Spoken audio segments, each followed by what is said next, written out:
Hello everyone. Now we have discussed in last session about invertebrates. Now in this session we will discuss about classification of vertebrates, that is chordates. So vertebrates belong to the phylum Chordata. What is Chordata? All animals that have a notochord. So before we will discuss about the classification, we should know about the notochord. Why this feature is important for vertebrates that can be differentiate vertebrates from invertebrates. So notochord. The notochord is a rod of flexible tissue running from head to the tail. So in future we can say in a human being, as we can see the vertebral column, that is a form of notochord. So vertebrates are divided into basically 5 classes: Pisces, Amphibia, Reptilia, Aves and Mammal. So one by one we will discuss about the features of these classes. But before we will discuss about this species, Amphibia, Reptilia, Aves and Mammal, we should know about these 2 words, that is cold-blooded animal and warm-blooded animal. Because out of these 3 are cold-blooded, Aves and Mammals are warm-blooded animal. But we should know what is this. So what is cold-blooded animals? Animals that can change their body temperature according to environment. They have capability so that they can change their body temperature according to environment. Instead of warm-blooded animal maintain their body temperature irrespective of the environmental temperature. They cannot change their body temperature according to current environment. So these 2 type of cold-blooded animals and warm-blooded animals we will discuss in the features of these 5 classes. Now the first one about Pisces. All fishes belong to this class. Before we will discuss about the common feature for Pisces, we will discuss that it can be categorized into 2, the bony fishes and cartilaginous fishes. Fish may have bony skeleton or cartilaginous skeleton. A streamlined body and fins are adaptation that help them swim. So in previous class also you have discussed about adaptive nature of fish, so that they can be a good swimmer because of this streamlined body. The tail fin help them to change the direction and maintain balance. Most fish have a body covered with scales. They breathe with the help of gills. Most fish lay eggs.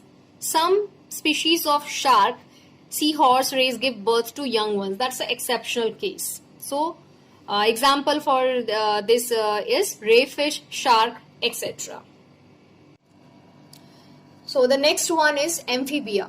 Amphibia, the word is meaning of this word is lives in water as well as on land also.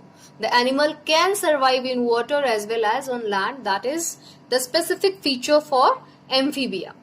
Most of them can swim and lay eggs in water.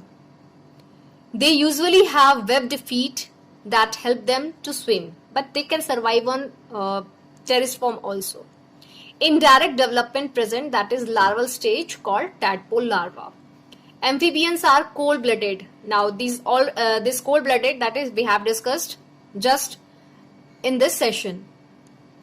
Amphibians are oviparous. What is the meaning of oviparous? The animals that can lay egg, that is oviparous. So example for amphibia, frogs, salamanders, etc.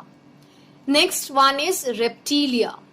To creep or crawl. The animals can creep or crawl, that can be under this Reptilia group. So their body is covered with scales.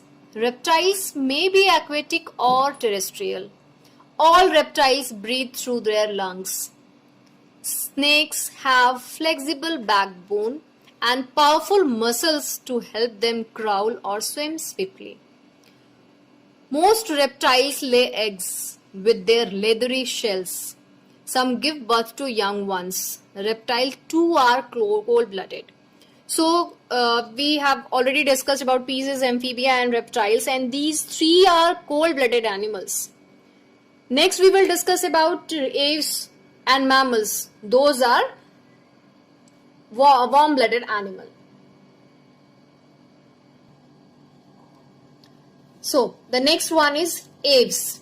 All birds fall under this class. Basic common features for this class is birds are warm-blooded animal, as we have discussed. Their body is covered with feathers. They have wings instead of forelimbs. That means we can say that that can be adapted as wings. Most birds can fly, but few are flightless birds also. Example are ostrich and penguin. Their features, many features are present that belongs to these are birds, but only the difference because of weight or because of other features they can't fly. They walk on land. So that they are known as flightless birds. Birds have air cavities in their bones. This make the skeleton light and help them fly. So this may arise one question that what is the adaptation that make bird fly in sky? So one reason is because of air cavities present in their bones that make the skeleton light and help them fly. Birds also lay eggs. Now the last one and the very important one is Mammalia group. Mammal in that human beings, we belongs from this group. Mammals are warm-blooded animals as aves. Mammals are viviparous. What is the meaning of viviparous? That means they give birth to young ones. Exceptions are there. This Platypus and Echidnas, these are Mammalia group. They have features that similar with this Mammalia group, but the only difference is that they cannot give birth young ones. That means they lay eggs. Other features are same. Young ones initially survive on their mother's milk. All mammals have hair on their body.